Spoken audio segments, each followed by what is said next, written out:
Hi, my name is Kristen McElhenney, and I'm a student at Morningside College. I currently teach 6th grade social studies and language arts at West Branch Middle School, and I have taught at the middle school level for 7 years. My paper is on the effects of service learning on middle school students' civic dispositions. And those specific dispositions that are looked at are civic empowerment, civic knowledge, and social responsibility. The problem I saw was the need to engage middle school students within their community in a positive way. The public tends to view young people of our generation as consumers rather than active citizens. And a potential solution to helping address this problem is for young people to be involved in service learning. There's a lot of research on service learning effects at the high school and post-secondary levels, but there's very little done at the middle school level. And one of the main reasons why I chose to do this research project. So it was found within the literature review that there was not enough attention to civics education in the United States curriculum. So civics education is generally taught less today than in the 1960s. Students on average take one course that specifically is all about civics, and is generally more focused on the structure of American government rather than how to be engaged and informed citizens. And it's often just not given enough systematic attention in the K-12 curriculum. To define service learning, there's a lot of different definitions. Just like if I asked you to define blended learning or standards-based grading, there's a lot out there. But one that's generally widely accepted is from the National and Community Service Act of 1990, and it defines service learning as a method that extends learning into real-life situations through the participation in service experiences that's organized by collaborating schools and communities. Service learning and community service are often easily confused, but essentially there are two different concepts. Community service is essentially volunteerism. There's no intentional or purposeful academic goal or tie to the curriculum. Their focus is simply on serving others.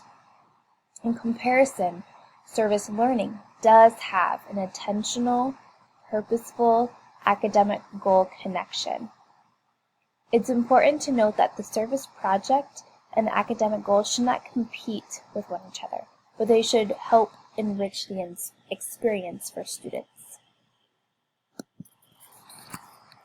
Looking at service learning, there's a lot of different components, but these are the 4 basic ones to have a successful and positive experience for students and teachers. There should be student voice in addressing a community need or problem, student guidance on how they should go about solving that problem, in developing the design of the service learning project, students should be directly involved, and there should be a reflection piece for students where they can further transfer their learning. In general, service learning is supposed to provide opportunities for students to be able to contribute in their community in a positive way that they might not have had any prior experience to. When implementing service learning, there is 4 main stages to work through: identifying community needs, problems, or issues, forming community partnerships with different institutions, having educational goals, making sure you have that academic tie or connection to the need and the service that you plan on doing, and the teacher management of the program. Many different effects of service learning that are in my service learning paper, but to highlight some of the important ones, students who participate in service learning generally had talked to parents more frequently, felt effective at helping people, developed a greater concern for the welfare of others, and had higher academic motivation. Again, this research is focused at the high school and post-secondary level, as there's very little at the middle school. Participants in service learning also developed very critical skills of problem solving and critical thinking, communication and leadership skills, tolerance and empathy for others, and higher self-esteem, all skills that most employers in 21st century standards address. So the goals and objectives of this research was mainly centered on the research question, what impact does service learning have on middle school students' attitudes and their roles in their community? So it was looking to find a way to increase participation as active citizens for the middle school students. So the purpose of the study was to determine the effectiveness of service learning experiences on middle school students' civic dispositions.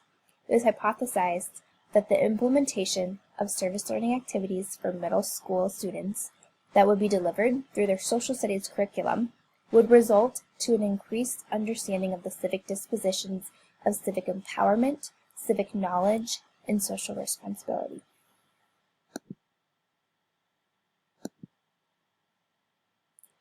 This research project was designed as an experimental design. So there was two groups, experimental or treatment group and the control group.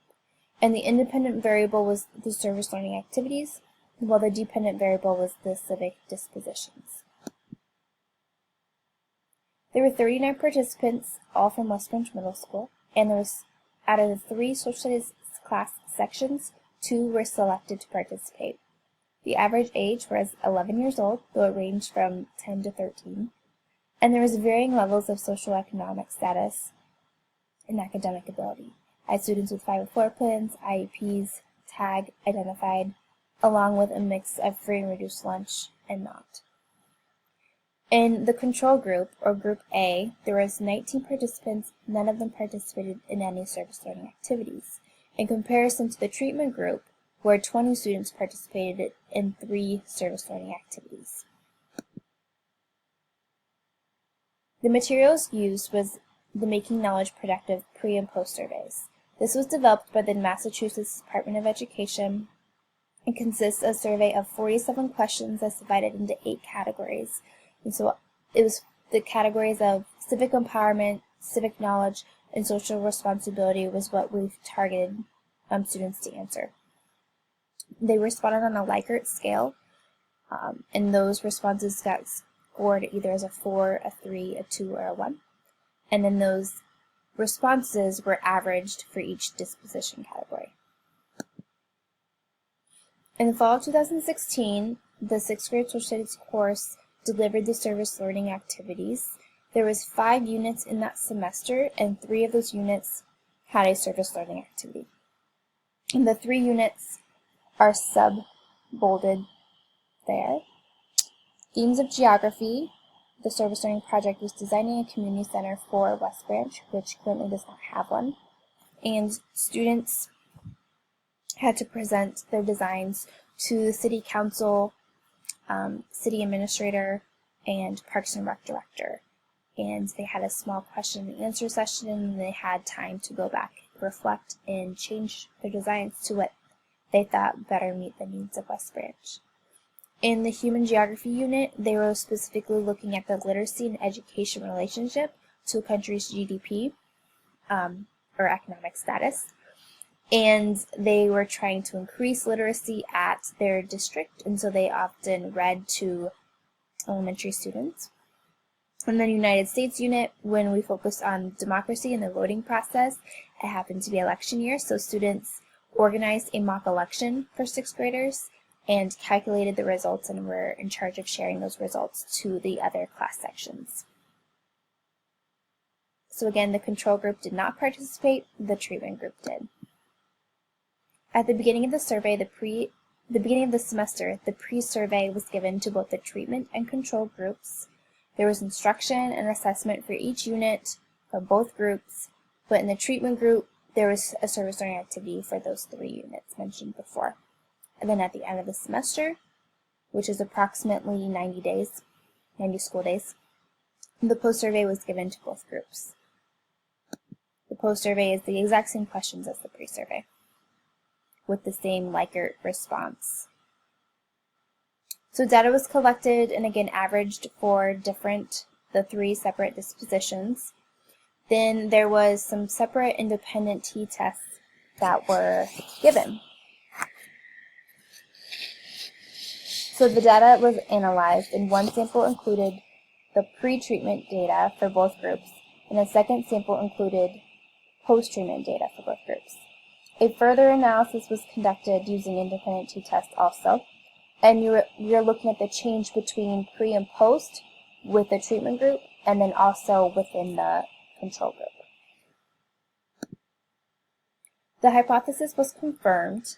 Each disposition was statistically higher for service learning participants in the treatment group in comparison to non-service learning participants in the control group. And this indicates that there's a correlation between service learning and the civic dispositions. This is valuable information about the potential for future research done in this area.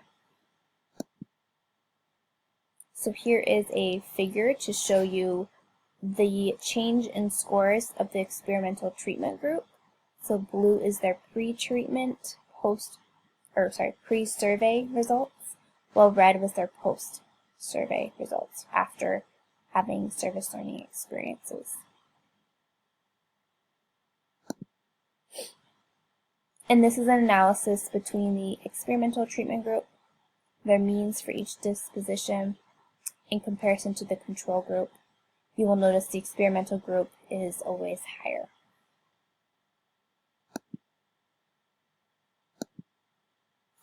So more research is needed to be done. It was one of the main things learned from this study. It really connects well to past research on service learning that has been done at the high school and post-secondary level. And we can see that there's a connection between service learning and civic dispositions that can help students become active citizens and learn civic knowledge. Students need to be involved in service learning in the social studies curriculum is what's recommended. Involvement in the community, not only with service learning but outside of the classroom, will also really be beneficial to increasing their social responsibility and civic empowerment dispositions.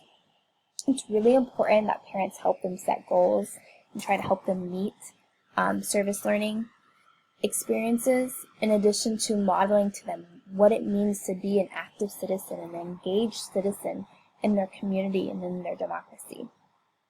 For teachers, it's recommended that they should incorporate service learning into their social studies curriculum.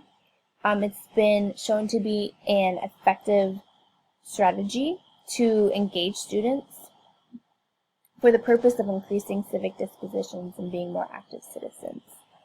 It's also recommended that teachers facilitate the design of service learning, but that students are being guided to be active participants in that design and identifying the community need and what needs to be done to help solve that problem. There were some weaknesses to this study, including the sample size of participants, the limited time frame of the research study being only about 3.5 months, a restricted sample size of only 6th graders, age and maturity of 6th graders, and the natural growth of civic dispositions that can happen in the 6th grade social studies curriculum. It's recommended for future research that the study is lengthened in time. It would be really interesting to be able to follow participants throughout their middle school career instead of just focusing on 6th grade. It would also be interesting to broaden the age of participants. So rather than just having all participants be about 11 years old, to mix that up between 7th and 8th grader students. So you're getting a broad range of age.